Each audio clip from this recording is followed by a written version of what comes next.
नमस्कार, मी पंजाब डक. आज आहे 5 सप्टेंबर 2025. मी आलेलो आहे लाड जवळगाव, म्हणजे हे अहिल्यानगर मध्ये तालुका कोणता, शेवगाव तालुका आहे. या ठिकाणी मराठे सर यांच्या विहिरीच्या पूजनाचा कार्यक्रम आहे. आणि या ठिकाणी त्यांनी खास करून कशामुळे बोलिलं, या गाववाल्याने कशामुळे बोलिलं की सगळ्या महाराष्ट्रात पाऊस पडला, सगळीकडे पडला. वडे नाले वाहिले यांच्या गावाला हे पाहू शकता की इथं पाणीच आलं नाही या पावसाळ्यात. तर खास करून ह्या बंधाऱ्याला पाणीच आलं नाही. तर खास करून ह्या संपूर्ण गावकऱ्याच्या एक आनंदाची बातमी सांगतो. या ठिकाणी योगायोगाने सकाळचे पत्रकार आलेत, नवराष्ट्राचे पत्रकार आले, टीव्ही चॅनलवाले आले, तर सगळे गावकरी आलेत.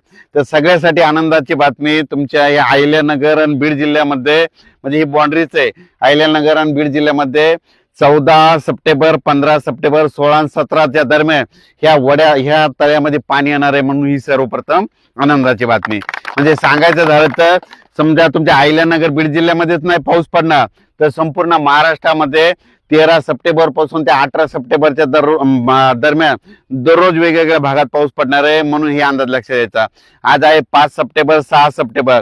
आज 5 सप्टेंबर, उद्या 6ला बऱ्याच राज्यामध्ये म्हणजे पाऊस आता एकदम बंद होणार नाही, पण मुंबईला मात्र पाऊस चालू राहणार आहे. 5, 6, 7 सप्टेंबर मध्ये उत्तर महाराष्ट्रामध्ये जळगाव जिल्हा, नंदुरबार जिल्हा, धुळे जिल्हा, नाशिक जिल्हा या पट्ट्यामध्ये पाऊस चालू राहणार आहे, म्हणून उत्तर महाराष्ट्रातल्या शेतकऱ्यांचा अंदाज लक्षात द्यायचा.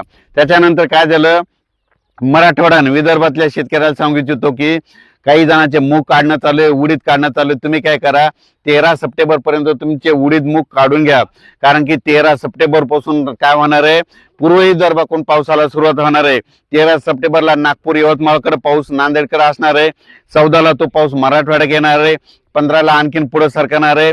16ला संपूर्ण महाराष्ट्र व्यापून टाकणार आहे, म्हणून हे अंदाज लक्षात येतात.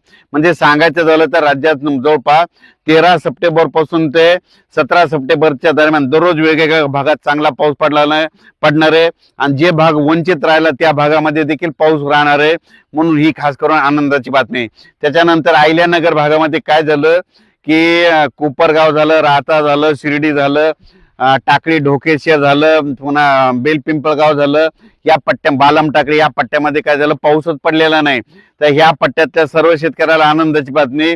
13 सप्टेंबर ते 18 सप्टेंबर मध्ये तुमच्याकडे जोराचा पाऊस पडणार आहे, वडे नाले वाहणारा पाऊस पडणार आहे, म्हणून हा अंदाज तुम्ही लक्षात घ्यायचा. हा पाऊस तुम्हाला सांगायचं झालं तर नेमका कसा पडणार आहे, तर सुरुवातीला काय होणार आहे, 13 सप्टेंबरला म्हणजे इकडं तेलंगणाकडे पाऊस सुरू होणार आहे. 13 सप्टेंबरला तेलंगणा, नांदेड जिल्हा, त्याच्यानंतर यवतमाळ जिल्हा, चंद्रपूर जिल्हा ह्या पट्ट्यामध्ये पाऊस सुरू होणार. म्हणजे सांगायचं झालं तर 13 तारखेला पूर्व विदर्भाकडे पाऊस सुरू होणार आहे.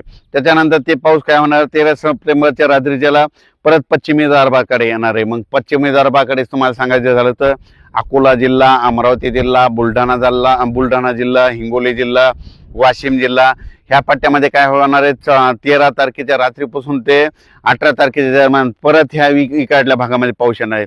त्याच्यानंतर ते नांदेड जिल्हा, त्याच्यानंतर परभणी जिल्हा,